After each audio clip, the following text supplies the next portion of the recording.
네, 안녕하세요. 염승환 이사입니다. 자, 오늘 2025년 8월 7일 시장 함께 읽기 시작을 해보도록 하겠습니다.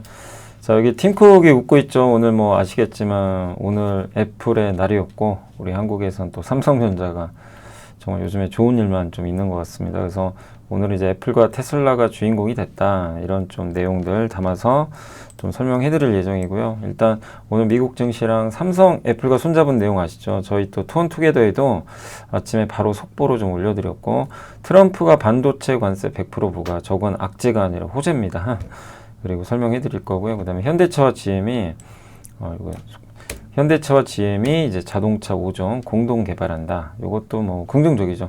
그 다음 미국과 일본의 상호관세 세율이, 이거 뭐 따로 언급은 안 드리겠고요. 미국과 일본의 상호관세 세율이 15%잖아요. 우리랑 똑같죠. 근데 그게 아니라 기존 관세에 더해진대요. 그러면 무슨 얘기냐면 자동차가 2.5거든요. 원래. 그럼 17.5가 돼요. 일본은. 예. 그럴 수도 있다는 거죠. 물론 이게 이제 일본은 반발하고 있대요. 그래서 어쨌든 우리나라 입장에서 나쁜 건 아니죠. 경쟁 국가는 조금 더 높고, 우리는 어차피 미국과 무관세라 15만 더해지는 거죠. 그래서 한국한테는 조금 더 이게 유리하게 작용할 것 같습니다. 일본은 지금 반발을 하고 있다고 합니다. 자, 그리고 이제 바이오 얘기랑 이제 요건 자동차, 그리고 2차 전지 요즘에 왜 오르는지, 중국 단체 관광객 무비자 입국 전국 확대, 그 다음에 단기 전력 보조, 요것도 내용이 되게 좋았고요. 그 다음에 어게인 2016년 건설, 이거 철강업종 얘기고, 그 다음 하나 에어로스페이스 항우연 누리호 기술 이전 계약을 최근, 이건 좀 그 보고서 나온 지 좀 됐는데 제가 좀 이제 며칠 못 해가지고 요 소개를 못 해서 말씀드리고, 그 다음에 율촌화학, 아모텍, 코미코, 카카오, APR, 휴젤, SM, 현대백화점, 하이브, 산일전기, 아바코, SK바이오팜, 현대에너지솔루션, 더존비전, TKG, 휴캠, 이것도 다 못한 거예요. 왜냐면 요즘에 실적 시즌이라 그냥 너무 많아요, 이 기업 보고서가.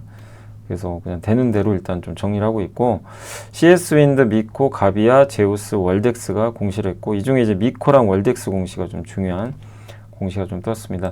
일단 오늘은 애플과 테슬라가 주인공이 됐고, 그 다우도 좀 올랐고, 특히 나스닥이 좀 많이 올랐습니다. 그래서 나스닥 상승폭이 좀 상당히 컸고, 반도체는 좀 빠졌고요. 그 다음에 야간 선물 올랐고, 금리 조금 올랐고, 달러 떨어졌고, 뭐 환율과 유가는 떨어졌습니다. 일단 이제 여기 핵심 포인트는 요거예요. 미국 증시는 애플에 1,000억 달러 추가 투자 소식이 있었고, 애플은 미국의 제조 공급망을 확보한대요. 인도에 대해서 트럼프는 25 추가 관세 50%, 인도는, 트럼프는 반도체 100% 관세를 때리겠다라고 했습니다. 근데 애플 주가는 폭등. 그리고 요새 미국 증시는 퐁당퐁당 하루 오르면 하루 빠지고, 그래서 애플은 백악관의 관리가 애플이 미국에 1,000억 달러를 이제 추가 투자할 것이라고 언급한 점이 이제 호재로 작용하면서 급등을 했고, 기존 이제 5천억 달러에 이어서 이번에 이제 1,000억 달러 추가로 총 6천억 달러를 4년간 이제 미국에 투자하게 된다, 이렇게 좀 보시면 되겠습니다. 이 트럼프는 인도에 대해서 25%의 관세를 추가로 일단 부과를 했고, 뭐 인도 정부가 그 러시아산 원유를, 이게 사실 이제 러시아 제재하니까 수입하면 안 되는데 너는 왜 안 따르냐? 그래서 이제 트럼프 열받아서 25% 더 때리겠다. 사실 미국과 인도는 교육 규모가 크지는 않아요. 그래서 엄청난 타격은 아니지만 그래도 뭐 좋은 건 아니죠, 당연히. 특히 이제 인도에 공장이 있는데 미국 수출하는 기업 안 줘요. 특히 애플 아이폰 같은 경우. 근데 아이폰에는 아마 무관세 때릴 것 같아요. 관세가 없을 것 같습니다. 그 내용을 설명해 드릴 예정이고, 맥도날드 실적 좋았고, 아리스타 네트워크스 이제 데이터 센터나 이런 들어가는 통신용 이제 뭐 관련된 통신 뭐 장비나 뭐 이런 쪽에 관련된 기업인데 17% 급등했고, 반면 AMD 또 SNS 기업이죠. 스냅은 뭐 주가 안 좋았습니다. 현재 미국 S&P 500 기업 중에 81%가 예상을 상회하는 좋은 실적을 냈고, 그 다음에 닐 카시카리 미니애폴리스 연방은행 총리는 올해 2번 금리 인하 할 거 가능하다. 그래서 금리 인하는 사실상 올해는 할 거예요. 9월 가능성 굉장히 높고, 언제까지 물가가 반영되는 걸 기다리고, 이거는 연준 의장 생각과 다르죠. 연준 의장은 물가가 어떻게 될지 모르니까 기다리자. 근데 그 전에 미리 해야 된다. 사실은 미리 하는 게 맞긴 해요. 뭐든 선제적으로 해야 됩니다. 왜냐면 지금 경기가 냉각되거든요. 그래서 그런 좀 발언을 했고, 애플의 선물, 삼성도 파트너. 제가 이제 주로 이제 야후 파이낸스나 이런 데 들어가서 이제 미국 시황 이런 거 새벽에 딱 일어나서 보거든요. 뭐 보는데 기사를 이제 읽다 보니까 이제 이런 거죠. 애플이 투자를 하네. 1,000억 달러. 그래서 이 핵심은 투자를 하면 무슨 일이 발생할까요? 관세 면제가 될 가능성이 높아요. 그래서 올랐구나. 그래서 애플이 미국에서 핵심 부품 생산하는 미국 제조 프로그램을 발표를 했어요. 여기 파트너에 제가 읽다가 놀란 게 삼성전자가 들어가 있어서 아침에 깜짝 놀랐어요. 응? 그래서 제가 막 쓰다가 뭔가 이거 잘못 썼나? 이랬는데 삼성이 들어가 있는 거예요. 그래서 뭐지, 왜 TSMC는 없을까? 그 생각도 했는데 읽다 보니까 이제 이게 아마 야후 파이낸스 아마 기사일 거예요. 그래서 트럼프가 이제 그래서 팀쿡 옆에 두고 정말 마음에 든다. 예. 우리는 전 세계에서 가장 열정적인 나라를 갖게 됐다. 팀쿡 표정은 별로 안 좋더라고요. 근데 어쨌든 트럼프는 애플이 해외에서 아이폰 생산하는 거 반복적으로 비판했기 때문에 드디어 아이폰을 미국에서 만드는 건 아니고 이제 그 조립하기 전에 이런 부품들을 미국에서 이제 그 만들겠다는 거예요. 그래서 미국 공급망 확보. 여기 들어가는 기업들이 코닝이 그 애플 아이폰에 그거 있잖아요. 글래스. 예. 유리를 만들고 코이어런트가 이제 페이스 아이디 있죠. 예. 얼굴로 이렇게 인식하는 레이저 생산. 어플라이드 머티리얼즈랑 텍사스 인스트루먼트는 어플라이드 머티리얼즈 반도체 장비를 이 텍사스 인스트루먼트가 이걸로 이용해서 애플 제품에 들어가는 반도체 제조한다. 삼성전자가 이제 마지막에 적혀 있었어요. 텍사스 오스틴 공장 지금 있죠. 거기서 새로운 칩. 그래서 이게 뭔지 좀 궁금했는데 이제 결론은 났어요. 이미지 센서. 소니가 만들어서 애플 아이폰에 이미지 센서는 이제 빛을 받아서 카메라, 우리 디지털 카메라 보면 이게 디지털로 바꿔주잖아요, 화면을. 그 역할을 하는 이제 반도체입니다. 그 전 세계적으로 1등 업체가 소니고, 소니가 대부분 공급을 해요, 애플 아이폰에. 근데 삼성이 이걸 한다는 건 뭐죠? 삼성이 이제 들어간다는 얘기예요. 굉장한 호재죠, 사실. 테슬라에 이어서 드디어 아이폰까지도 뭔가 고객을 확보해. 애플은 아예 못할 줄 알았어요. 근데 물론 TSMC가 하고 있는 그건 아니지만 이미지 센서라는 그거를 했다는 건, 그래서 뭐 저거 읽자마자 좀 놀라웠습니다. 자, 아무튼 애플 올랐고, 테슬라도 이제 자율주행 모델 업데이트 얘기가 있어서 급등, 엔비디아는 조금 올랐고요. AMD는 미국 수출 제한으로 중국 판매가 좀 중단되고 뭐 이러면서 좀 AI 사업 매출이 좀 감소했다, 이렇게 언급을 했고, 슈퍼마이크로 컴퓨터는 엔비디아 서버 만드는데, 그러니까 여러분이 투자하실 때도 이 내용을 되게 주목하세요. 뭐냐면, 아무리 지금 업황 너무 좋잖아요. 엔비디아의 공급망이다? 당연히 좋죠. 수요가 폭발할 텐데. 근데 주가 왜 박살이 납니까? 아니, 엔비디아가 저렇게 좋은데 그 서버 만들어주는데 이해가 안 되잖아요. 왜 그러냐면 경쟁자가 나온 거예요. 슈퍼마이크로 컴퓨터가 독점하는 게 아니라 델과 HP 같은 경쟁사들이 들어와가지고 오히려 이걸 잠식하고 있어요. 지금 델과 HP 서버로 선택하고 있대요, 고객들이. 그 슈퍼마이크로는 고객이 있는 거죠. 네, 줄어드는 거죠. 그러니까 엔비디아 서버를 셋이 만드는데 옛날에 슈퍼마이크로 많이 했다면 이젠 뺏기는 거죠. 그래서 저게 너무 중요해요. 경쟁자가 들어오면 안 돼요. 그럼 그 산업은 업황 꺾여버립니다. 그래서 아무리 수요가 좋아도 더 중요한 거는 공급망입니다. 예. 나 혼자 독식을 해야 돼요. 이제 안 그러면 이제 밸류가 떨어지는 거죠. 쇼피파이는 이제 캐나다의 전자상거래 업체인데 실적 좋았고서 폭등. 맥도날드도 좋았습니다. 스냅 아까 말씀드린 일라이릴리나 이런 이 경우도 똑같아요. 비만 치료제 시장 커져요. 분명히 커집니다. 그래서 이 시장 걱정할 필요는 없어요. 우리나라도 위고비가 없어서 못 만든다고 하잖아요. 마운자라고 드디어 한국에 출시되는데 위고비보다 더 싸게 출시된대요. 그러면 노보노디스크보다랑 일라이릴리가 뭐죠? 서로 경쟁하죠. 네. 그러니까 경쟁 때문에 안 좋다는 얘기예요. 시장은 커지는데. 그래서 지금 노보노디스크 맨날 빠지고 일라이릴리까지 빠져버렸어요. 그러니까 서로 이제 이런 부분, 그러니까 누군가 완전히 독점을 하면 다 가져가는데 이게 이제 경쟁이 치열해지면 좀 안 좋아질 수 있다. 그러니까 오늘 이제 미국 증시를 보면서 제가 느낀 게 아무리 수요가 좋아도 경쟁이 격화되면 그 기업 주가 빠질 수도 있겠구나. 그걸 느꼈습니다. 그러니까 결국엔 비만 치료제 시장도 마찬가지예요. 뭐 저는 여전히 좋게 봐요. 뭐 일라이릴리나 노보노디스크 여전히 긍정적으로 좀 보고 있지만 좀 지금 단기적으로 이런 소음이 생겼다라고 보시면 되겠습니다. 그리고 오늘 이제 이슈는 아까 뭐 많이 말씀드렸지만 삼성 애플이 손잡은 거, 그래서 오스틴 공장에서 만들고, 그래서 저 이제 제가 생각했던 건 요거죠. 우리나라 이제 관련 밸류체인 파운드리 쪽, 삼성전자, 디자이너 파운드리니까 디자인하우스, IP, 요 이제 지적재산권이죠. 그 다음에 후공정 패키징, 예. 설계 자산이죠. 그리고 후공정 패키징. 요게 두산 테스나가 사실 제일 수혜예요. 왜냐하면 원래 두산 테슬라가 저 이미지 센서 저거 이 패키징 검사해주는 회사거든요. 옛날부터 삼성이. 그래서 저거 딱 본 순간 그냥 바로 저는 두산 테슬라가 딱 생각이 났어요. 이미지 센서니까. 예. 그리고 네페스나 이제 LB세미콘도 오늘 뭐 괜찮았죠. 그래서 밸류체인에 훈풍이 좀 불고 있고, 트럼프 반도체 품목관세 100% 결정했는데 이거는 악재가 아니라 호재예요. 왜냐하면 100%란 말에 이거에 그 집중하시면 안 돼요. 전제 조건이부터 이게 중요합니다. 애플처럼 생산을 미국으로 이전하거나 약속하면 투자를, 그럼 관세 면제입니다. 그래서 100% 관세 부과하겠지만 너네 미국에 투자해. 투자 지금 안 해도요, 투자하겠다 약속만 해줘. 관세 안 때린다. 그래서 아이폰도 면제당할 것 같고, 삼성 이미 반도체 공장 만들었잖아요. 면제죠. TSMC 면제. 하이닉스도 아마 미국에 투자하는 걸로 알고 있어요. 네. 그래서 이걸로 끝났어요. 반도체 악재 해소, 무관세. 끝. 트럼프가 말로 약속했잖아요. 그러면 제약도 마찬가지겠죠. 제약 바이오도 의약품 관세도 이렇게 때려버릴 것 같아요. 한 250% 때리고, 자, 미국에 공장 지으세요. 지으려고 약속도 해주세요. 관세 면제면. 그러니까 삼성 바이오도 투자할 가능성이 높습니다. 이렇게 되면. 뭐 해야 되겠죠. 안 할 수는 없어요. 그래서 얼마 전에 셀트리온도 이제 미국 공장 뭐 인수한다는 얘기가 있었는데, 결국 미국 공장을 인수하건 만들건 해야 된다. 지금. 예. 그게 핵심이고. 그래서 삼성, 그리고 어쨌든 미국 추가 투자 얘기가 또 나올 거예요. 하이닉스도 그렇고. 그래서 뭐 어쨌든 추가 이렇게 투자한 다음에, 저번에 테슬라, 예, 기억하시죠? 예. 테슬라 이 수주 받았을 때 관련된 기업들 이렇게 설명해 드렸는데, 이런 기업들 다시 한번 또 이렇게 공부해 보시면 또 좋을 것 같습니다. 현대차, GM이 이제 반도체 5종 공동 개발한다 이렇게 돼 있는데, GM과 5개 차종을, 이거 옛날부터 한다고 했잖아요. 작년에 MOU 맺었는데 드디어 합니다. 연간 80만 대, 중남미 쪽에 픽업 트럭하고 뭐 SUV 소형 승용차, 이거를 GM과 같이 만들어요. 북미는 전기 상용 밴, 밴 있죠, 밴.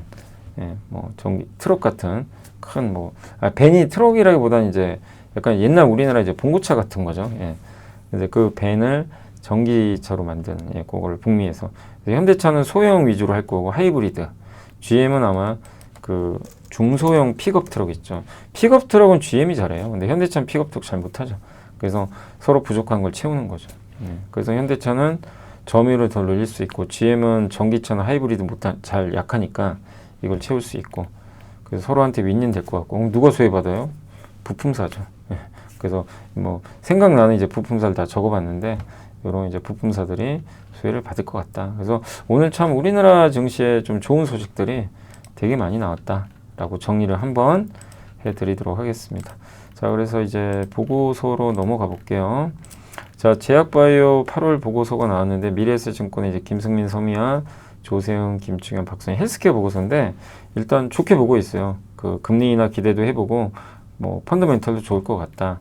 그래서 지금 삼성바이오, ST팜, 유한영행은 기대치를 넘었습니다. 실적이 이렇게 각각. 예, 크게 점프했고, 상업화 신약 플레이인 SK바이오팜, 유한영행, 셀트리온도 일단 기대치를 넘었습니다. 셀트리온 거의 충족했고, 연구개발 기업들이죠. 알테오젠, 리가캠, ABL, 펩트론도 기술 수출도 기대된다. 이런 내용들입니다. 그래서, 그리고 의약품 관세는 조사 결과가 나와야 되니까 뭐 당장 영향 안 줄 걸로 좀 보고 있고, 오히려 지금 미국 경기가 안 좋다는 얘기 나오면서 금리 인하 가능성이 높아졌잖아요. 그러니까 이 점이 주목하자는 내용입니다. 그래서 탑픽은 삼성바이오로직스, 리가캠 바이오, 관심 종목은 ABL 바이오 이렇게 적어주셨고, 그 다음에 이제 의료기기 쪽은 하반기에 미용 의료기기 업황 견조하다. 중국인 무비자 관광객 입국하겠죠. 예. 그래서 이 부분 좀 긍정적으로 보고 있고, 진단 쪽에서 시젠이 아마 흑자 전환 좀 기대하고 있는 것 같아요. 이 부분 좀 긍정적으로 보고 있고, 디지털 헬스 쪽에서는 아이센스랑 시어스텍, 제가 시어스텍은 잘 모르거든요. 어쨌든 아이센스 얘기가 나왔고, 뭐 어제도 한번 소개해드렸죠. 연속일당 측정기 허가 획득했고, 유럽에서. 예. 좀 기대해보자라는 그런 내용이 있습니다. 자, 자동차 쪽은 포니를 아냐고요. 내가 본 차자 중에 최고였다. 이제 자동차 관세율 15%로 인하돼서 이익 추정치 올린다고 합니다. 그래서 예, 기아도 목표 주가 다 올렸어요. 예, 현대차도. 그래서 유사한 합의로 귀결된 미일 관세 협상. 지금 일본이 좀 불리해졌죠. 아까 말씀드린 대로. 그래서 토요타가 PER이 8.9배에서 10.7배, 혼다가 9.9배까지 32%나 올랐는데 현대차 겨우 4.3배에서 4.7배, 기아는 4배에서 4.7배. 이번에 관세 끝나고 나서 이거밖에 못 올랐어요. 그러니까 왜 이렇게 적게 올랐냐 이거죠. 한국은 부담 없다. 한국이 너무 할인받는다. 자국 시장 대비해서 자동차가 얼마나 할인받는지 토요타는 29.8% 할인인데 현대, 기아 50%. 그러니까 우리나라 전체 시장과 비교해도 너무 현대, 기아가 할인을 많이 받아요. 또 글로벌 금융위기, 유럽 재정위기, 코로나 팬데믹 대비 큰 시장 대비 할인율로 회복 시 상승률은 높을 것 같다. 이런 내용입니다. 그래서 그러니까 저는 현대, 기아는 계속 복권이라고 생각해요. 복권. 정말 눌려있는 관세 때문에 피해주로 분류해서 근데 배당 많이 주고 복권인데 이 복권이 언제 대박이 날지 모르는 거죠. 근데 그게 언제가 될지 몰라요. 3년 후에 그럴 수도 있고. 근데 그 복권이 이게 안 맞으면 배당 받으면서 기다리는 거죠. 그래서 어쨌든 이제 그런 내용들이고 현대, 기아 좀 긍정적으로 보고 관세 이후에 또 자율주행 로보틱스 등 이런 이제 부분도 있기 때문에 현대모비스나 현대글로비스도 괜찮을 것 같다. 이런 내용입니다. 부품사들의 실적도 좋을 것 같다. 그리고 이제 오늘 GM과 협업 얘기 나왔고 인베스터 데이가 8월 말에 현대모비스 열리거든요. 이것도 기대해보고 주주환원 다양한 이벤트를 기대하고 있는 것 같습니다. 자, 그리고 요즘에 이제 배터리가 워낙 좋은데 2차전지 업종 주가 상승 배경과 향후 전망 KB증권의 이창민 연구원님의 보고서입니다. 그래서 ESS 수요 확대 요즘에 이제 워낙 제가 많이 말씀드려서 이제 다 아시죠. ESS 성장, AI 때문에 성장하고 있고 미국 ESS용 배터리 87%는 중국이 장악했는데 이걸 이제 우리가 가져가는 거죠. 그래서 원래 옛날에는 IRA 법안에 의하면 이제 우려 외국 집단 FEOC 요거 규정 때문에 전기차 구매 세액 공제는 중국산 배터리 쓰면 보정 못 받아요. 근데 ESS는 해당 사항이 없었어요. 그러니까 이제 미국에서 ESS 배터리는 그냥 중국이 다 싹쓸이 해버린 거예요. 한마디로. 점유율이 87. 근데 트럼프는 아닙니다. 요 LFP 그 ESS도 중국 규제 들어가요.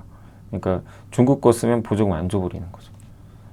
그러면 ESS 배터리 이제 한국 거 써야 돼요. 그래서 LG가 테슬라로부터 6조짜리 따냈잖아요. 지난주에. 그 내용입니다. 그리고 최근에 이제 리튬 가격 반등하는 거 아시죠? 그래서 공급 개혁한다는 얘기가 있고 또 유럽은 지금 보조금 다시 부활한대요. 독일과 영국이 보조금 부활합니다. 물론 이제 유럽에서 이게 중국 배터리가 1등이지만 이제 우리나라도 반격할 수 있겠죠. 그래서 탑픽은 LNF. 미국 비중은 좀 상대적으로 낮고 이 ESS용 LFP 관련한 또 양극재를 만들고 그러니까 사실 경쟁사가 없어요. 양극재 쪽에서. 그래서 탑픽으로 LNF를 언급을 해주셨습니다. 자, 레저 쪽 이제 어제 말씀드렸죠. 중국 단체 관광의 무비자 입국 전국 확대. 이게 이제 수혜인데 카지노 얘기입니다. 오늘은. 근데 파라다이스 얘기인데 파라다이스가 인천 하얏트 호텔 있잖아요. 그거 인수한다는 얘기가 있나 봐요. 그래서 인천 그랜드 하얏트는 웨스트 타워랑 서쪽과 동쪽이 이렇게 있는데 인천 파라다이스 시티 있잖아요. 호텔. 거기에 횡단보도 하나 건너면 마주보고 있대요.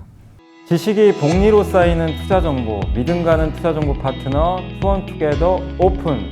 투원투게더란 LS증권에서 제공하는 서비스로 투자자들에게 다양한 정보를 빠르고 정확하게 전달하고 모든 투자자의 성공 투자를 함께 하기 위한 투자 정보 컨텐츠 서비스입니다.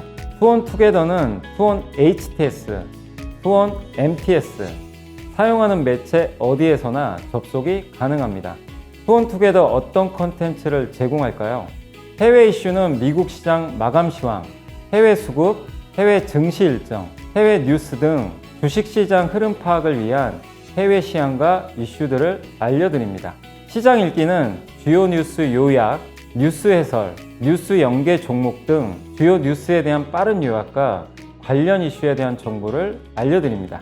종목 톡톡은 수급 특징주에 대한 분석과 투자 아이디어, 실적 속보 등 종목에 대한 다양한 정보를 알려드립니다. 보고서장은 리서치센터에서 발행하는 보고서, 모닝미팅, 공시, 그리고 증권사별 종목에 대한 요약 정보를 알려드립니다. 주식 배우기는 함께 배우기, 투자 상식 등 투자자들이 알아야 할 전문 지식과 투자 칼럼 및 자료에 대한 정보를 알려드립니다. 투원투게더와 함께 성공 투자를 만들어 보세요. 그래서 파라다이스 시티가 객실이 711개, 객실로 1분기 그 객실 점유율이 75.8, 평균 객실 단가가 42.9만 원 정도, 42만 9천 원인데 제주 드림타워 있죠. 예, 드림타워가 1600개 객실에 객실 점유율이 87.6인데 그 중에 41.8%가 카지노 고객이에요. 카지노 고객. 예. 그래서 아마 중국 단체 관광의 무비자 시행으로 중국인 VIP가 늘어나면 아마 객실은 좀 부족할 것 같다. 그래서 파라다이스는 이걸 인수해가지고 예, 여기에 대비할 수 있고 서로 이 건물을 연결할 수도 있대요. 그러면 이제 객실이 711개에서 1211개로 73% 증가하는 효과. 그러니까 바로 그거죠. 이제 생산 능력을 인수함으로써 바로 증설시켜버리는 효과가 발생하는 거죠. 그 외국인 전용 카지노는 테이블 운영 대수에 뭐 규제도 없고 하기 때문에 유연하게 대응할 수 있다. 또 마카오도 잘 나가고. 그래서 카지노 업종 뭐 여전히 좀 좋은 분위기 이어지는 것 같습니다. 전력기기 쪽에서 요새 전력기기 부족한 거 아시죠? 그래서 2분기 지금 실적 시즌 분위기 좋잖아요. 그래서 최대화 또는 빅테크들의 호실적 발표인데 가이던스 상향 의미가 크다. 아마존만 좀 보수적이었고 이번에 많은 기업들이 AI 지출 늘린다고 했죠. 그래서 강력한 초과 수요 상태에 있는 AI 반도체 기업인 엔비디아는 시총 4조 달러 돌파했고 GE 버너바도 뭐 사상 최고가 경신했죠. 그러니까 다 AI입니다. 버너바, 엔비디아, 팔란티어. 그리고 전기료 지수가 오르고 있죠. 월 평균 전기료 상승률이 0.8, 소비자 물가 0.2니까 압도적으로 전기료가 더 많이 오르고 있어요. 그리고 이제 미국 동부 그 데이터 센터가 밀집한 이 동부 전력망 운영기구인 PJM은 전력 발전 용량 경매에서 가격이 22%나 상승했다고 발표를 했습니다. 이 전력 장비 수급을 알 수 있는 주문 출하 비중도 계속 우상해요. 이게 전기료입니다. 미국 CPI가 이게 옅은 선인데 전기료는 더 오르죠. 그리고 경매 가격 추가 상승했고 전기 장비, 터빈, 미처리 주문 이런 것들이 지금 상승을 하고 있고 변압기, 수입인 미국이 수입하는 거 전력용 변압기 급격히 올랐죠. 그래서 데이터 센터 뭐 전력 부족 문제는 오늘 내일 일은 아니잖아요. 유럽도 마찬가지. 연결 대기 기간이 전력망을 7년 걸린다고 합니다. 지금 그리고 데이터 센터 필요해서 건설을 해도 가동하려면 시간이 5년이나 걸린대요. 그러니까 공급망이 좀 부족하죠 지금. 그래서 중기로는 원자력입니다. 왜냐면 원자력은 짓는데 시간이 오래 걸려요. 가스터빈은 단기죠. 근데 가스터빈도 지금 하면 5년 걸린대요. 부족해요 공급이. 그래서 공급 전력 부족이 여전하다. 전력 인프라 인도 시점이 너무 늦어지고 있다. 이거는 업황이 좋다는 얘기예요. 그만큼 기업들한테는 좋은 뉴스긴 한데 어쨌든 이제 이걸 사용하는 사용자 입장에서는 짜증 나는 거죠. 이게 너무 오래 걸리니까. 근데 가스터빈도 공급 부족하다. 지금 GE 버너바, 지멘스, 미쓰비시, 두산 에너빌리티 전 세계 4개만 할 수 있어요. 발전용 가스터빈. 두산 에너빌리티가 원전으로만 가는 게 아니죠. 4년 걸린다고 합니다. 근데 전력 발전기는 엔진과 유사하대. 그래서 엔진 업체들이 이걸 또 같이 하는 경우가 있어요. 캐터필러, 미쓰비시, 롤스로이스. 그리고 미국의 커민스도 있다고 합니다. 커민스도 세계적인 엔진 기업. 제네랄 홀딩스는 발전기 퓨어 플레이예요. 소형 가정용 발전기 만들어요. 미국 1등에서. 그러니까 이런 기업들이 수혜를 받을 것 같다. 왜냐하면 데이터 센터로 이걸 이제 만들어서 공급을 하기 때문에. 그래서 크기도 작고 만드는데 16주에서 20주면 커미스 제품이. 그러니까 한마디로 크기가 작고 좀 용량은 떨어지더라도 이걸 만들어서 대량으로 만들어서 공급을 하면 뭐 원전이나 LNG 발전이 이게 하나 짓는데 시간이 오래 걸리잖아요. 그걸 메꿀 수 있다는 얘기죠. 그래서 16에서 20주 완전 패키지로 인도할 때는 50에서 60주 1년이에요. 뭐 길어봐야. 그래서 이 가스터빈 발전소를 좀 일부 대체할 수 있다. 제네락이 실적 발표 이후 급등했습니다. 그래서 이미 앞서간 전력 인프라 산업을 좀 이제 놓친 투자자라면 후발주자를 좀 보자. 그래서 그 중에 대표적인 게 제네랄 홀딩스, 커민스 이런 기업들을 좀 보자는 이제 미국 기업이에요.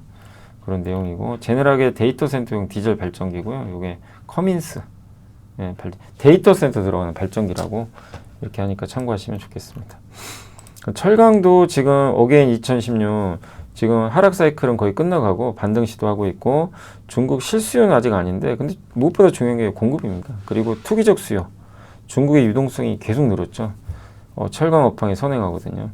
그리고 중국이 구조개혁, 공급 줄인다는 얘기 있고, 시진핑이 무질서하고 저가 경쟁, 낙후된 생산 능력의 질서 있는 대출을 촉진한다 이렇게 했고, 중국 공신부도 이제 핵심 산업 공급 측 구조조정 하겠다라고 언급을 했고, 조만간 발표한다고 했습니다. 그래서 2016년에도 리커창 총리가 철강산업 구조조정을 주도했거든요. 그때 철강 가격이 많이 올랐죠.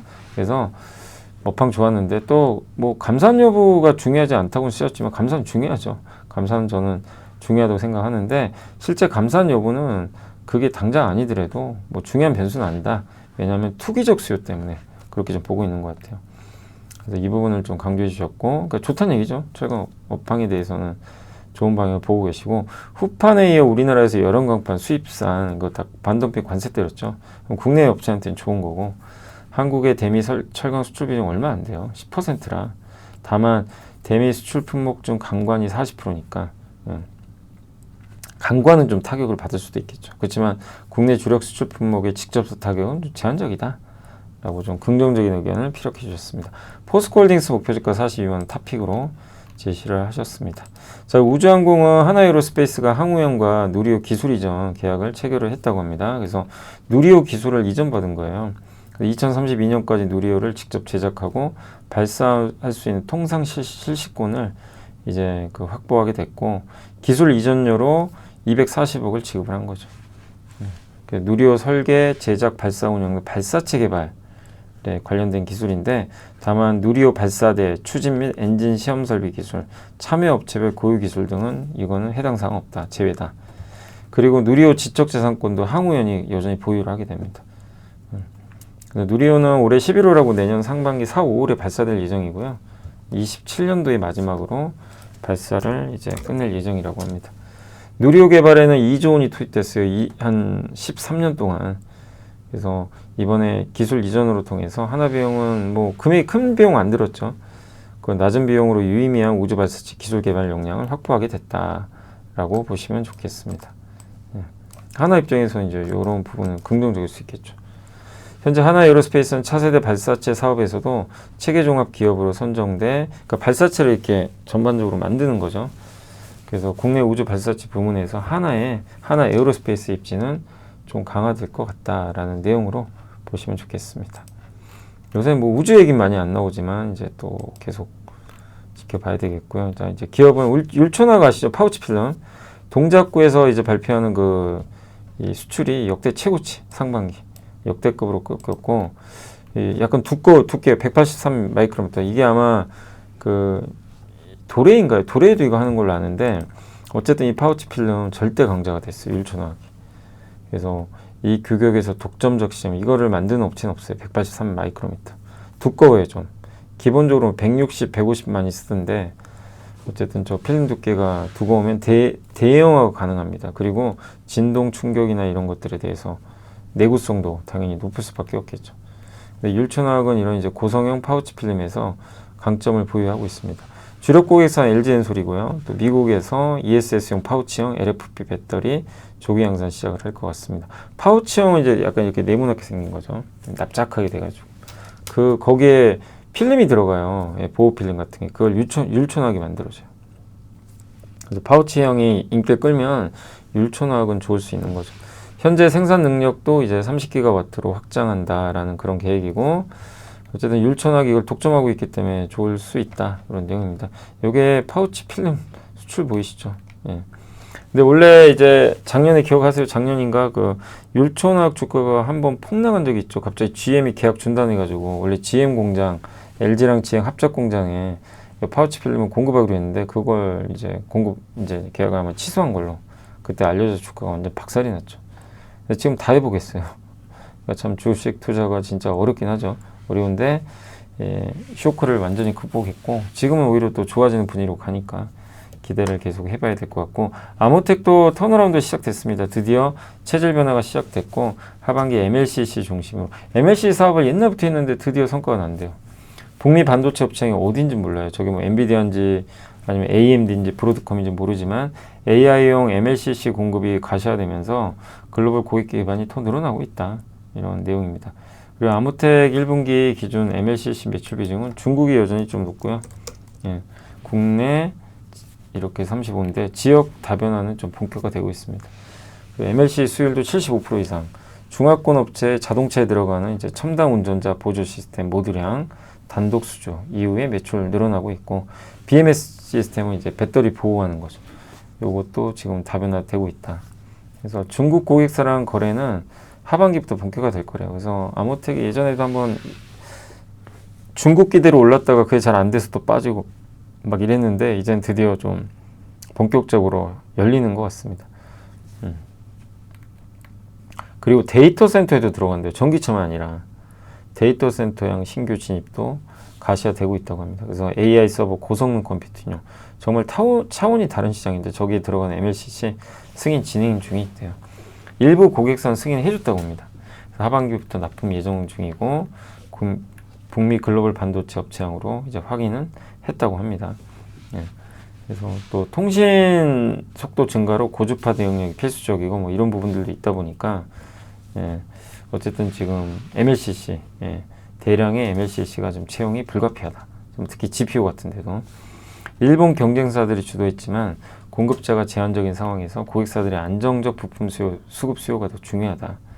그래서 여기에 맞물려서 아모텍은, 예. 안정적인 공급자로서 입지를 강화할 전망이고, 어쨌든 5년 만에 여기 사업 진출한 지 성과를 냈고, 올해 흑자 전환 드디어 할 것 같습니다. 그래서 AI랑 전기차양 이 두 가지 촉매로 좀 드디어 본격적 고객사, 중국도 그렇고 미국 쪽 고객사 확보하면서 좋은 스토리를 좀 이루지 않을까 이렇게 좀 기대를 하고 있고요. 코미콘은 기대에 부합했습니다. 다만 이제 중국 법인 쪽이 좀 좋진 않았어요. 자회사 미코세라믹스도 실적이 좋지는 않았습니다. 왜냐하면 중국 고객이 일시적 이제 재고 조정 좀 있었고요. 하반기는 영업이익이 40% 정도 증가할 걸로 전망합니다. 그러니까 하반기를 본다면 좋아요. 그래서 안성법인의 가동률 증가할 것 같고, 일회성 비용도 감소한다.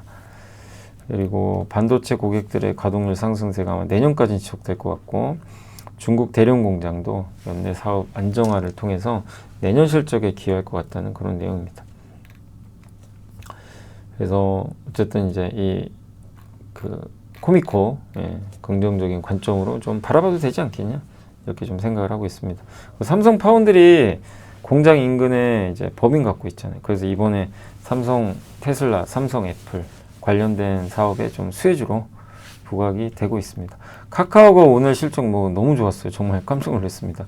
AI는 이제 그러니까 실적은 터졌고 AI는 심었다. 광고, 스토리, 모빌리티는 전반적으로 좋았고 2분기 실적이 역대 최대, 이벤트가 없는데도, 그리고 톡비즈 광고 내 매출 한 4% 정도. 지금 이번에 그리고 이 카카오가 약간 개편한대요, 9월에. 그래서 더 성장할 걸로 좀 기대하는 것 같아요. 그리고 비용을 많이 줄였어요. 그래서 비용 줄이고 이제 매출만 팍팍 늘어나면 되죠. 그럼 이제 고성장이 가능하겠습니다. 그래서 원탭, 3탭 개편이 9월부터 오픈을 하게 됐고, 이제 카카오톡의 아마 화면 그런 구성을 의미하는 것 같고요. 오픈 AI랑 이제 공동으로 한마디로 이제 챗 GPT 같은 그런 부분을 아마 공개할 것 같은데 11월에 이제 정식 런칭을 앞두고 있다고 합니다. 목표 주가를 8만 원으로 올렸고요. 이익 추정치로 올렸다. 주가가 항상 비싸다는 이제 낙인이 찍힌 기업인데 이번에 성장을 통해서 이런 고평가다라는 좀 부담을 해소할 기회가 되지 않겠냐라고 생각을 하고 있습니다. 자, APR은 뭐 말해 뭐 하겠습니까? 그냥 압도적인 성장이고요. 업종 비수기에도 미국 내 브랜드 인지도가 늘어났고, 일본 온오프라인, 예, 다 확대됐고, 예. 아이고, 이게 이렇게 올라갔나요? 그래서 B2B 기업향 대상으로 이제 그 주문을 주는 거죠. 신규 국가 진출. 그래서 좋았고, 3분기 매출도 더 좋을 것 같습니다. 130%, 전분기 대비 22%, 영업이익은 271%로 1,000억에 좀 달할 수 있다. 이런 좀 내용입니다. 다만 이거는 뭐 언제든지 바뀔 수는 있는 겁니다. 아마존의 그리고 상위 7개 제품이 2분기 월평균 매출액이 1,300만 달러였는데 25년 7월에 4,030만 달러가 됐대요. 아니 이게 무슨 뭔 날입니까? 갑자기 한 3배 정도가 튀어버린 거예요, 수치가. 그래서 아마존 판매 구조 기반으로 미국 매출액만 1,425억 나올 것 같고요.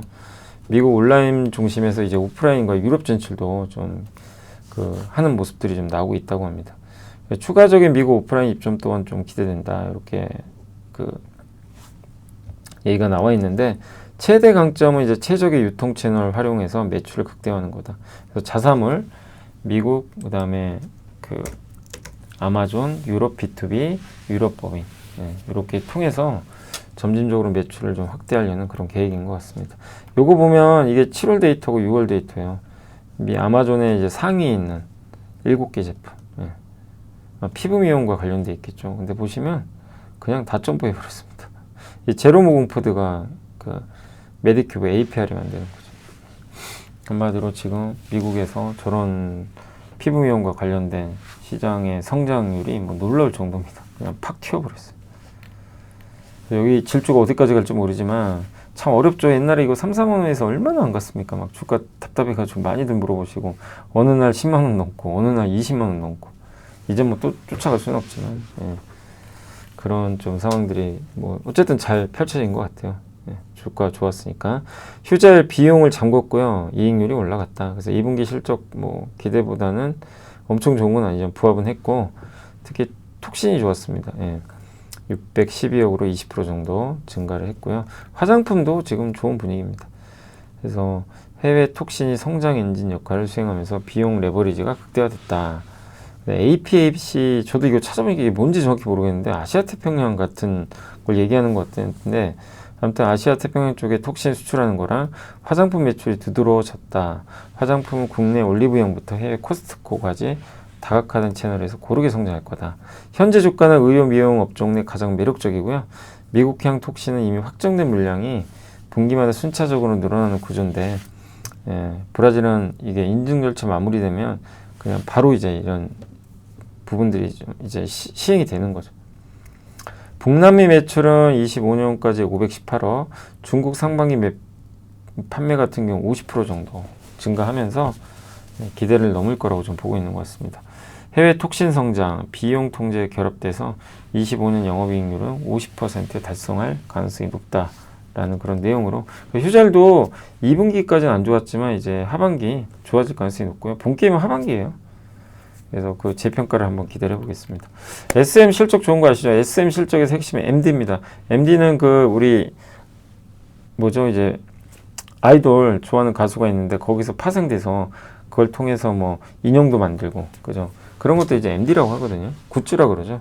근데 굿즈 시장이 너무 좋아요. 눈으로 확인이 됐어요. 분기 최대 굿즈 매출 경신했습니다.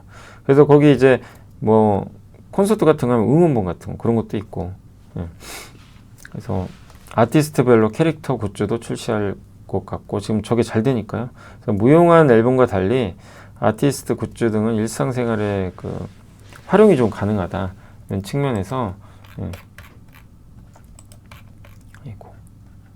활용이 가능하다. 점에서 팬덤 소비가 이례적 혹은 단기적으로 끝날 가능성도 뭐 높진 않다. 이런 내용입니다.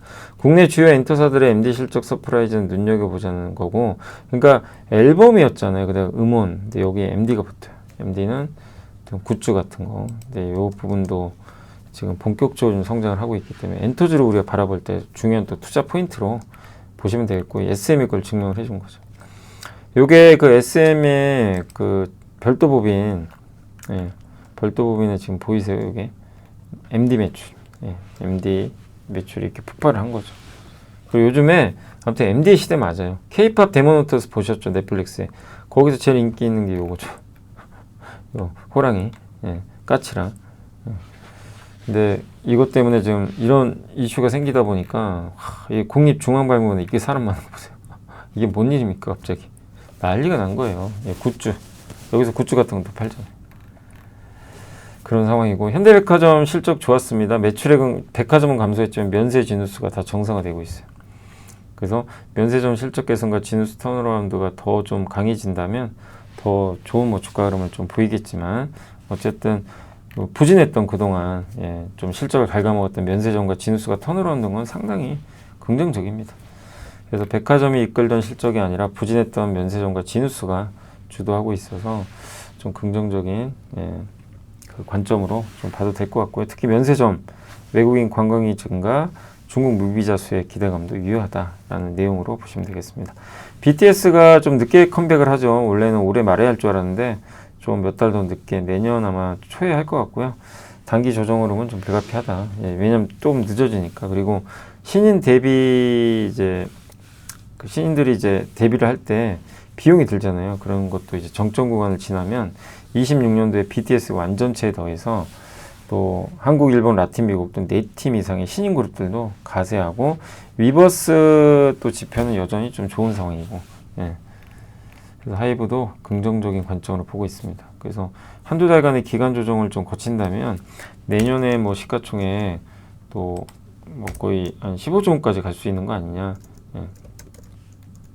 이렇게 좀 언급을 했고요. PER 25배인데 23만, 그러니까 PER 25배가 23만 원이거든요. 이거 깨면 공격적으로 들어가야 된다. 그래서 그 가격은 한 23만 원 정도 되는 것 같습니다. BTS는 어차피 내년에 옵니다. 그래서 올해는 좀 일정이 늦어져서 이익 추정치는 좀 감소했지만 내년은 이제 원복이 되겠죠. 그래서 어쨌든 좀 좋게 보고 있습니다. 저도 이제 우리나라 엔터주 전반적으로는, 네, 좀 좋은 분위기고요. 산일전기가 역대 최대 실적 달성했는데 막 오늘 주가 흔들린 거 아시죠? 아, 좋아요. 이렇게 좋은데 왜 흔들렸을까요? 예, 관세 피해에 따른 일시적 발주 지연이 좀 있었어요. 하반기에 관세가 좀 불확실하다. 그래서 예, 그런 부분들이 좀 있었는데 그래도 이번에 실적 발표하면서 그런 것들을 좀 해소하는 부분도 있었던 것 같습니다. 연간 가이던스에는 큰 문제는 없다. 이런 좀 내용인데 데이터 센터형인데 여기서 앞으로 핵심은 데이터 센터에 들어가는 ESS 요거 수요 확대가 본격화되고 있어요. 요거를 지금, 예, 산일전기가 하고 있습니다. 실제 미국의 수출이 폭발하고 있어요. 그래서 미국 데이터 센터 밸류체인에 들어간 거예요. LS 일렉트릭처럼. 그래서 이거 설치가 빠르게 증가하고 있고 26년에도 성장은 이어질 것 같고 목표 주가 올렸습니다. 그래서 단지 수주 잔고가 좀 줄었었거든요. 수주 잔고 줄긴 줄었는데 그거에 너무 매몰될 필요는 없고 여전히 시장 자체는 커지고 있다. 중국을 대체한다는 관점에서 긍정적으로 보자는 내용이고 아바코는 약속된 분기 최대 실적을 냈습니다. 영업이익이 510%나 주로 중국에 수주를 많이 받아요. 그래서 중국 쪽입니다. 아바코는. 그래서 BOE 뭐 그 다음에 또 어디 있죠? BOE랑 비전옥스 이런 쪽도 있고 그래서 근데 원래 비전옥스가라는 기업이 8.6세대 OLED를 여기 이제 국내에 좀 발주할 줄 알았는데 이게 늦어지고 있는 것 같아요. 예, 이 부분이 약간 이제 그 아바코 주가에는 그동안 좀 부담이었는데 일단 이제 실적으로 그 우려감을 잠재웠다라고 생각을 하고 또 디스플레이 밸류체인 내에서 이 OLED 증착 방식에 구애받지 않는 물류 시스템도 구축하고 있기 때문에, 예, 다양한 제품 라인업도 갖추고 있다. 그래서 중요한 건 중국입니다. 중국이 계속해서 저런 투자를 늘려야 돼요. 뭐 BOE나 CSOT나 이런 데가 그걸 보면서 대응하셔야 될 것 같고 밸류가 싸냐 비싸냐 그렇게 중요하지는 않습니다. 아바코는 지금 밸류가 PER 5배밖에 안 돼요. 그런다고 해도 뭐 어쨌든 이게 실적 예측이 좀 어렵잖아요. 막 이렇게 한마디로 수주가 좀 꺾이거나 막 이래버리면. 그래서 밸류도 저는 중요하다 이렇게 좀 말씀드리고 싶고 다만 지금은 그 상대적 중요성이 떨어진다. 왜냐하면 성장은 이제 국면으로 돌아섰기 때문에.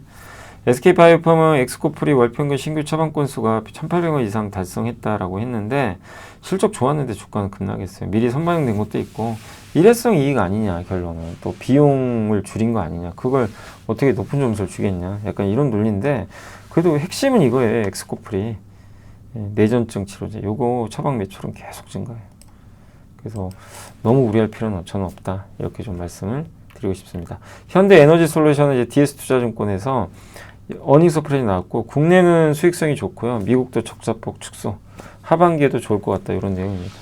그래서 이번 정부에서 태양광 보급을 좀 더 적극적으로 할 가능성이 높기 때문에 거기서 이제 좀 그 수혜를 받을 가능성이 있고, 예, 미국 매출 증가세도 좀 이어질 것 같다라고 얘기를 했습니다. 전력 수요 급증 공급 부족. 그래서 목표 주가를 그러니까 실적 추정치를 올리면서 밸류 매력이 높다라고 언급을 해줬습니다. 현대에너지솔루션은 이제 국내 비중이 높아요. 63% 정도고 미국이 좀 24%. 그러니까 상대적으로 하나랑 좀 반대예요. 국내가 높은데 지금 국내 쪽이 좀 적극적이죠. 예, 정부가. 그래서 태양광 업체들 좋은 분위기 이어질 것 같고 거기에 이제 중국을 규제하잖아요. 폴리시콘 이것도 좀 호재가 될 수 있습니다. 자, 더존비주어는 이제 전년 동기 대비해서 20% 이상의 영업이익 성장을 이제 지속을 한다라고 있는데 이번에도 긍정적인 실적을 냈어요. 중견 중소기업 부분에서 아마란스 10 예, 이게 이제 더존 비존의 어떻게 보면 이제 소프트웨어죠. 이쪽 고객 수가 계속 늘고 있고 2분기 영업이익 증가했고 아마란스텐 매출 비중은 이제 66% 정도 된다고 합니다. 그리고 24년 대비 14% 정도 포인트 정도 상승을 했다고 합니다. 기업용 AI 서비스 1AA라는 서비스가 있죠. 이제 서로 이제 업무 중에 주고받는 거죠. AI랑. 고객사가 4,400개 이상인데 1분기 대비로 월 고객 수는 좀 둔화됐어요. 매월 500개였거든요. 근데 이게 400개로 조금 뭔가 좀 둔화되다 보니까 시장이 이 부분에 대해서는 좀 아쉬워하는 모습도 있었는데 어쨌든 국내 대표 AI 소프트웨어 기업이고 PER이 높긴 해요. 30배 넘어요. 근데 그만큼 대접을 받아야 돼요. 왜냐면 희소 기업이에요. 경쟁자가 들어오면 힘들지만 뭐 그런 건 아니기 때문에 밸류 인정해야 된다. 그래서 또 매출과 이익도 꾸준히 증가하고 있고, 예, 다만 아까 말씀드린 1AI 월평균 가입자가 좀 둔화된 게 조금 부진의 이유 아니었나. 근데 밸류 자체는 워낙 낮으니까 반등을 기대해보자는 내용이고, 휴캠스는 일단 이제 스프레드라 그러죠. 예, TDI를 만드는데 여기서 이제 톨루엔 이 스프레드가 확 벌어지고 있다고 합니다. 그래서 이걸로 이제 뭐 이 스프레드가 차이가 81%나 올랐대요. 7월 말 대비해서. 예. 그러니까 엄청나게 좀 6월 말 대비해서 7월 말이 저 제품가랑 원재료 비용을 뺐던 이 가격 차 이렇게 벌어진 거죠. 그럼 좋은 거죠, 사실은 그 부분은. 그래서 TKG 휴캠스도 여기에 맞춰서 좋은 실적 내지 않겠냐라는 그런 내용이니까 참고로 해주시고, 주가는 현재 밸류 하단에 위치했다라는 그런 내용입니다. 그래서 오늘 좀 기업이 많아서 예, 좀 저도 좀 이게 설명이 너무 많아가지고 좀 힘들었던 것 같습니다. 여기로 가야죠. 그 다음에 공시 볼게요. 자, 이게 보시면 CS 윈드가 윈드타워, 미국이 또 해요. 그러니까 미국이 해상 풍력은 안 하지만 아마 육상 풍력 같은데 이번에 어쨌든 또 공급 맺어서 좋습니다. 자, 미코가 플랜트 홀딩스를 인수했어요. 미코는 잘 아시죠? 플랜트랑 수소 인프라 하는데 수소 및 친환경 에너지 분야 사업을 하고 있는 회사인데 여기를 강화시키겠다. 그래서 이게 플랜텍 생산 시설인데, 예, 미코는 뭐 아시겠지만 그 반도체 부품 회사입니다. 그래서 세라믹 부품, 정밀 세정 장비 이런 거를 공급을 하는데 철강 플랜트 엔지니어링 기업 플랜트가 인수하니까 이게 뭐 반도체랑 뭔 상관이지 이럴 수 있는데, 포항제철 아시죠? 옛날 포스코 정비 전문해주는 회사예요. 이제 거기서 다양한 사업을 지금 영위를 하고 있습니다. 포스코 계열사에서는 이탈했지만 포스코 홀딩스가 11%, 포스코 건설이 2%의 지분을 일단 보유하고 있다 라고 보시면 되겠고, 포스코와 연결고리는 그래서 계속 되는 거죠. 미코는 그동안 반도체 사업 의존도 낮추게 노력을 했는데, 그래서 고체 산화물 연료전지 상용화에 성공도 했고요. 자회사 미코파워도 21년에 만들어냈죠. 24년에는 LNG 복합화력 발전 핵심 기자재 회사인 HRSG와 이산화탄소 포집 기술을 보유한 현대중공업파워 시스템도 인수를 했습니다.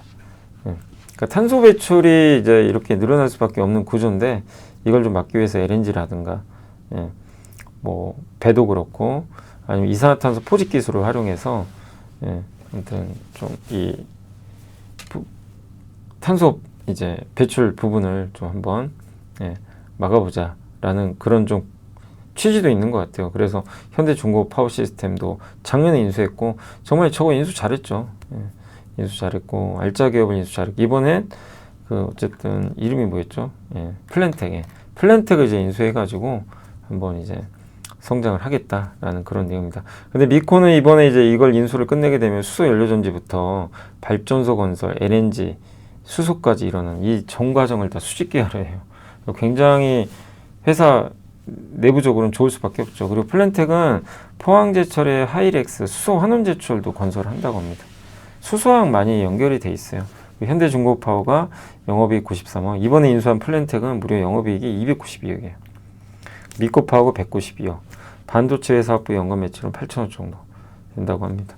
그래서 다양한 M&A를 통해서 이제 성장을 도모하고 있는데, 오늘 이제 포스코 ENC가 여러 가지 좀 이제 문제점으로 면허 취소한다는 이재명 대통령의 발언이 있었거든요.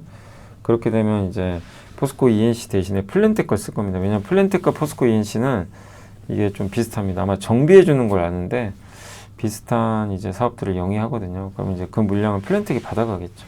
그래서 이 부분은 일단 긍정적으로 이 미코한테 작용을 할 것 같습니다.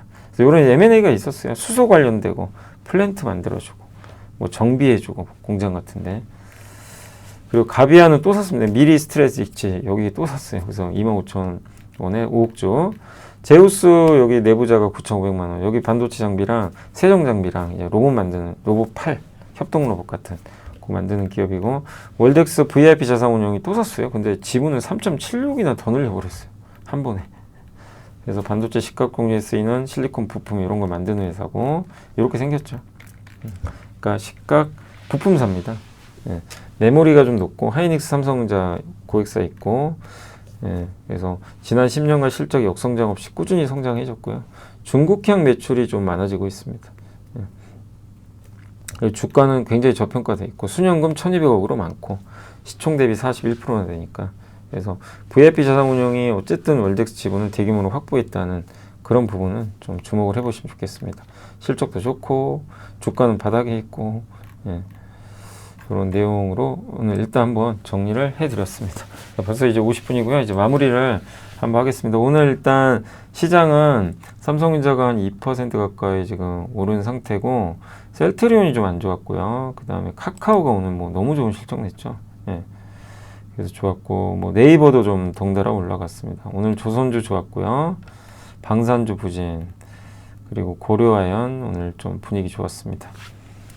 그리고 현대글로비스가 연일 급등하고 있는 좋은 모습이고, 하이브가 아무튼 뭐 좋았고요.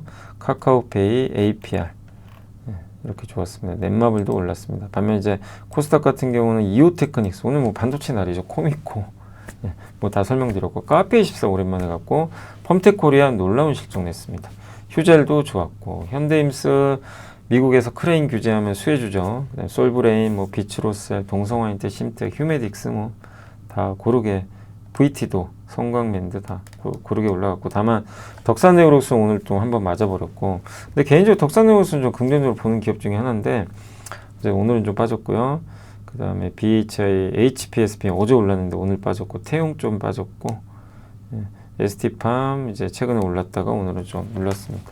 크게 뭐 이렇게 위축된 모습은 아니었던 것 같습니다. 그리고 오늘 거래대금 상위 쪽에서는 코스닥 같은 경우는 HJ중공업, 달바글로벌, 하이브, 고려아연, APR, 현대글로비스, LGCNS까지 좋았고, 반면 효성중공업 오늘 좀 빠졌고요. 풍산, 셀트리온, LIG넥소, 한정기술, 그러니까 원전 좀 빠졌고, 일부 지주사 방산, 근데 방산이 요즘에 좀 좋진 않습니다. 그 다음에 이제 코스닥 같은 경우는 거래대금 상위 쪽에서 오리엔탈 전공, 그리고 케이프, 오랜만에 갔네요. 옛날에도 맞아, 이 케이프 왜 이렇게 안 가냐고 막 많이들 물어보셨던데, 조선 기자재잖아요. 기억하시죠?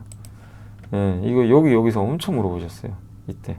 근데 이게 결국 지나놓고 한 얘기지만 이때 안 좋을 때 모으셨으면 얼마나 좋았을까, 그죠?